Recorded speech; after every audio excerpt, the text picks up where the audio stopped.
Shem Hashem Nassé Natsliar, j'ai voulu vous parler ce soir d'un livre que Kvod Rav Yoshua Pito a écrit. Il s'appelle Shilot Tshuvot Arif. En fait, ce sont des questions qui ont été posées au Rav. Ce ne sont pas des questions de halakha, ce sont plutôt des questions de hashkafa, de pensée, par rapport à des situations données. Alors, je fais ce préambule une fois pour toutes. C'est pas parce que le Rav répond à telle personne comme ça que vous devez faire la même chose si vous êtes dans le même cas. Chaque cas est différent, il faut poser la question à un Rav. Alors vous me direz pourquoi on en parle ce soir, parce que c'est quand même très intéressant d'entendre les réponses du Rav, parce que ce sont souvent des questions récurrentes, des problèmes récurrents que l'on entend autour de nous. On va commencer par le premier. Première question, c'est est-ce que je dois, c'est une dame qui a demandé, est-ce que je dois faire des économies pour mes enfants pour qu'ils puissent, pour prévoir dès maintenant, alors qu'ils sont encore petits, pour prévoir dès maintenant leur mariage, ou une maison, ou je dois avoir Emouna à Kadosh Baruch Hu. C'est Akadosh Baruch Hu qui va s'en occuper, j'ai pas à m'en inquiéter pour l'instant. Le Rav répond de la façon suivante, c'est très intéressant. Il nous dit que bien sûr qu'un homme ou une femme, un juif ou une juive doit avoir une Emouna très grande à Akadosh Baruch Hu. Aval, mais si une personne a la possibilité de mettre un peu d'argent de côté pour ses enfants, eh bien c'est bien qu'il le fasse. On aurait pu dire, fais confiance en Hachem et tu verras bien à ce moment-là. Non. Si la personne a les moyens de mettre de l'argent de côté, eh bien qu'elle le fasse. Et ce n'est pas un manque de Emouna. En fait, c'est ça le fond de la question. Voilà. Deuxième question, une personne qui demande la chose suivante. Je suis un jeune homme. J'essaie de me renforcer. Je respecte Shabbat. Je me tiens avec Kedusha par rapport aux femmes. Je mets les tzitzit. Je fais mes 3 tefilot tous les jours. Je fais la tzedaka. Je lis le Sefer de Varim. Mais je vois que rien n'avance pour moi dans la vie. Qu'est-ce que le Rav me conseille de faire? Réponse de Rav Yoshua Pinto. Tu dois réfléchissez, qu'aurez-vous répondu à un Bachor comme ça? Regardez ce que le Rav dit. Le Rav dit que tu dois continuer à prier, à te renforcer. Bezrat Hashem, Akash Baruch Hu va t'aider. La réussite ne vient pas d'un seul coup. Je fais une traduction simultanée. Plein de fois, une personne elle accumule, et puis la bracha vient d'Akash Baruch Hu, mais la personne doit faire déjà beaucoup d'efforts. Il ne faut pas se décourager, il faut se renforcer et continuer à se renforcer. Comme dit le verset, Kavel Hashem, espérant Hashem, Chazak ve'metzebecha, renforce-toi avec Kavel Hashem, et mets ta confiance en Akash Baruch Hu, et espoir en Hashem. Une fois, le Rav Yoshua Pinto avait dit, il y a plein de gens qui ont ce problème-là, qui font des efforts, ça donne rien, qui font des efforts, ça donne rien, qui font des efforts, ça donne rien. Le Rav leur avait dit la chose suivante, je me rappelle dans un cours, il leur avait dit, quand quelqu'un fait un chèque de 1 million, ok, quelle est la différence entre un chèque de 1 million et un chèque de 6 fois 0, 5 fois 1 devant? Si on met un 1 devant, ça fait 1 million. Alors la personne a fait beaucoup de choses de 0 qui ne donnent rien. Il suffit qu'un jour Akash Baruch Hu, il vient, il donne sa bracha, il mettra le 1 devant, tous les efforts que tu as fait, ils vont payer. C'est ce que le Rav dit. Tu fais beaucoup d'efforts, Akash Baruch Hu, il va te bénir un jour. Il ne faut pas désespérer. Voilà. Nouvelle question. Est-ce que je peux faire une assurance vie ou c'est un manque de Emouna?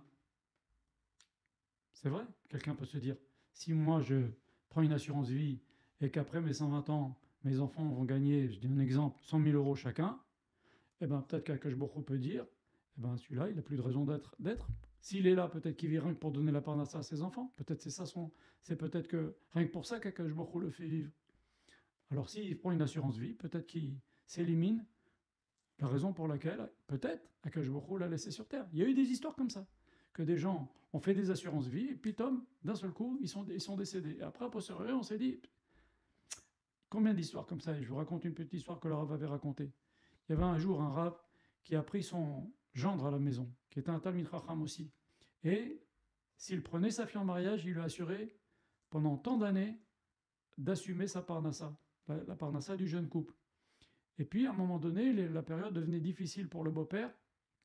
Il continuait à aider sa fille et son gendre.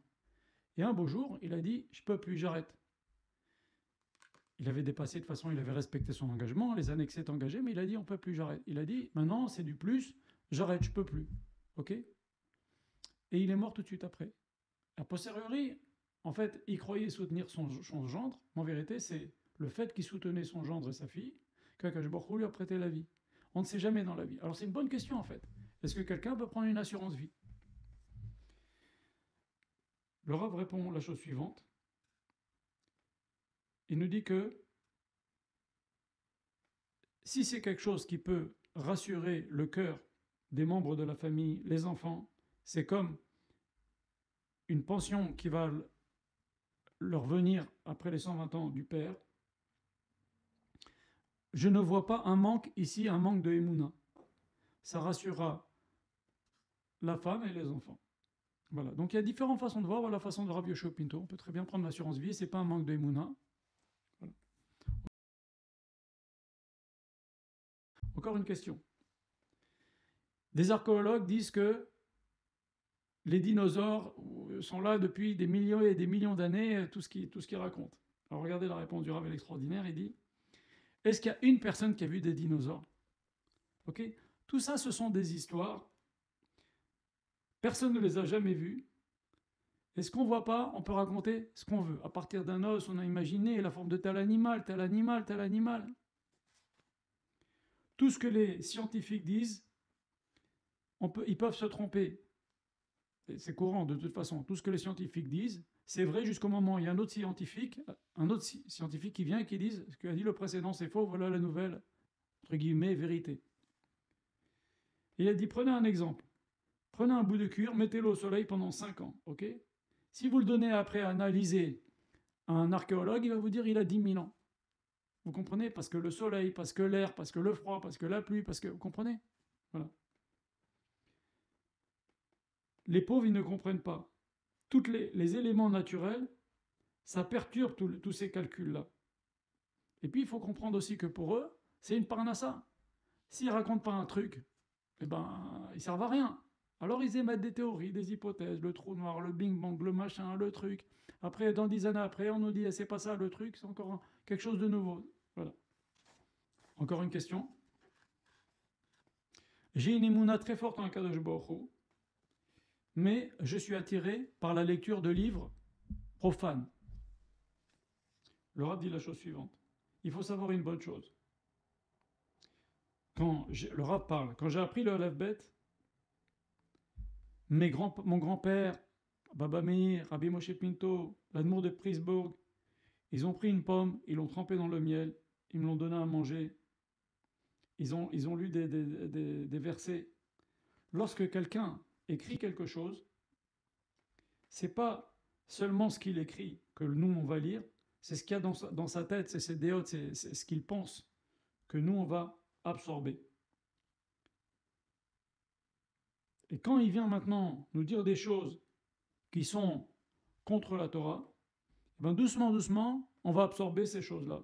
Ça peut dire la même chose pour les films. Un réalisateur ou un scénariste, il imagine des histoires, et finalement les gens croient que le couple c'est comme ça, la relation parent-enfant c'est comme ça. On se fait beaucoup de films, c'est le cas de le dire. Voilà.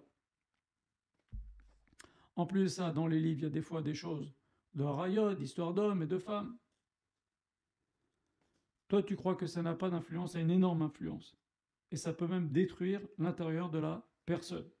Pour conclure, le Rav dit: travaille sur toi contre cette attirance des livres avec des autres idées que la Torah. Retiens-toi et ne laisse pas ces choses-là dégringoler. Au niveau de l'Aïmonat Rachamim, quelques questions qui ont été posées. J'ai fait honte à un Talmid Racham, sans en avoir l'intention, mais je pense maintenant que aller lui demander pardon, c'est quand même trop. C'est pas mon kavod d'aller lui demander pardon. Alors le Rav dit quelque chose très fort. Il nous dit: demander pardon, c'est pas ton kavod, c'est pas honorable, mais on n'est rien. Si tu penses que tu as fait honte à un Talmid Chacham, va vite lui demander pardon parce que c'est dangereux pour toi. Pourquoi le sable, c'est quelque chose d'éternel? Pourquoi le sable, il reste toujours? Car on marche toujours dessus. Les choses sur lesquelles on marche dessus, elles restent éternelles. Les grands bâtiments, ils finissent toujours par tomber. Ça, c'est pour parler de l'orgueil. Il faut jamais oublier, on dit dans la Mida, Benafshi, Kafar les coltiers. On est de la poussière. Et c'est très grave. Les Chachamim m'ont dit des choses très très graves pour celui qui est fait honte à un Talmid Chacham. Alors quelqu'un pose une question, il nous dit, j'ai deux grands rabbinim, je suis deux grands rabbinim, et de chacun, je puise un petit peu. Est-ce que c'est bien d'avoir deux rabbinim? Alors le Rav dit la chose suivante. Il nous dit que une personne, bien entendu, doit avoir un seul Rav, mais doit écouter son Rav ad asof. C'est-à-dire, si c'est ton Rav, t'écoutes. Même si tu penses que ce qui t'a répondu, c'est pas génial, comme dit la Torah elle-même. Même s'ils te disent que la droite c'est la gauche et la gauche c'est la droite, tu dois le faire. Tu dois aller à fond avec ton Rav. Si tu vas à fond avec ton Rav, tu as une voie qui est tracée, tu t'éparpilles pas et tu suis un chemin. Celui qui suit un chemin, il avance. Celui qui suit 1000 chemins, il fait des zigzags comme ça. Il avance moins vite. Celui qui commence à aller voir des rabbanim, et puis j'écoute une fois celui-là, une fois celui-là, après je vais parler à ce Rav-là, il m'a dit ça, et l'autre Rav, il m'a dit ça.